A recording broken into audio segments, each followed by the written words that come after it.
जय साईनाथ। साईनाथ कहते हैं कि मेरे बच्चों, कभी तुमने सोचा है कि हमेशा हमारे जीवन में दुख ही दुख क्यों रहते हैं। हम कभी कभी इतने ज़्यादा उलझनों में भरे होते हैं कि कभी कोई हमें कुछ कहता भी है तो हमें एकदम से बहुत गुस्सा भी आ जाता है, और अगर हम कुछ अच्छा भी बोलने वाले होते हैं तो भी हमसे गलत ही बोला जाता है। तो इन सब का क्या कारण है? क्यों हमेशा हम एक दुखी दिल से ही भरे हुए बैठे रहते हैं? ऐसा क्यों होता है हमारे साथ कि हमें ये लगता है कि हमारे जीवन में बस दुख ही दुख है? कभी हमने अपने अंदर झांक कर देखा है कि ऐसा क्यों होता है? ऐसा इसलिए होता है मेरे बच्चों कि हम हमेशा किसी भी एक बात को जो हमारे जीवन में हुई होती है, हम उसे एक तरह से पकड़ कर बैठ जाते हैं कि हमारे जीवन में ऐसा हो गया है तो अब हम कभी खुश रह ही नहीं सकते, सुखी बन ही नहीं सकते, सुख हमारे जीवन में आ ही नहीं सकता।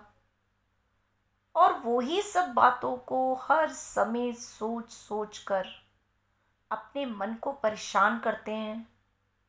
कहीं पे कुछ अच्छा हो भी रहा होता है तो वो जो हमारे एक नकारात्मक विचार हमारे मन में हर समय चल रहे होते हैं, उससे अगर कुछ अच्छा होने भी वाला होता है तो वो भी अच्छा नहीं हो पाता। तुम मेरे बच्चों ये कैसे भूल जाते हो कि दिन के बाद रात आती है और रात के बाद फिर दिन होता है। हमेशा समय एक जैसा नहीं रहता। कभी गर्मी होती है, कभी सर्दी होती है, कभी बारिश होती है, कभी तूफान होता है। हमेशा दुनिया में कोई भी चीज़ एक जैसी नहीं होती। दुख के बाद सुख भी आते हैं। ये माना कि हमारे जीवन में दुख भी होते हैं और उन दुखों से हम बहुत कुछ सीखते भी हैं, लेकिन इंसान वही होता है जिसको अपनी गलतियों के बारे में पता चले, कहाँ हम गलत हैं और कहाँ हमें सही होना है। इन सब बातों को हमें बहुत ध्यान देना चाहिए। हर समय अगर हम दुखी रहेंगे, हर समय अपने अतीत के बारे में सोचते रहेंगे कि ऐसा हो गया था, वैसा हो गया था, तो हम ज़िंदगी में कभी भी आगे नहीं बढ़ पाएंगे। कोई सुख हमारे जीवन में कभी नहीं आएगा, और वो इसलिए नहीं आएगा क्योंकि उस जो दुख है जो हम अपने जीवन में लाए हुए हैं, उस दुख का कारण भी हम खुद ही बनते हैं। हम क्यों दुखों को अपने ऊपर इतना हावी होने देते हैं कि वो हमारे ऊपर से जाते ही नहीं? हम क्यों नहीं उन दुखों से बाहर निकलते? सबसे पहला तो ये कारण होता है कि हम बोलते तो हैं कि हम अपने भगवान पे, अपने गुरु पे विश्वास करते हैं और वो ही हमारा सब कुछ करेंगे।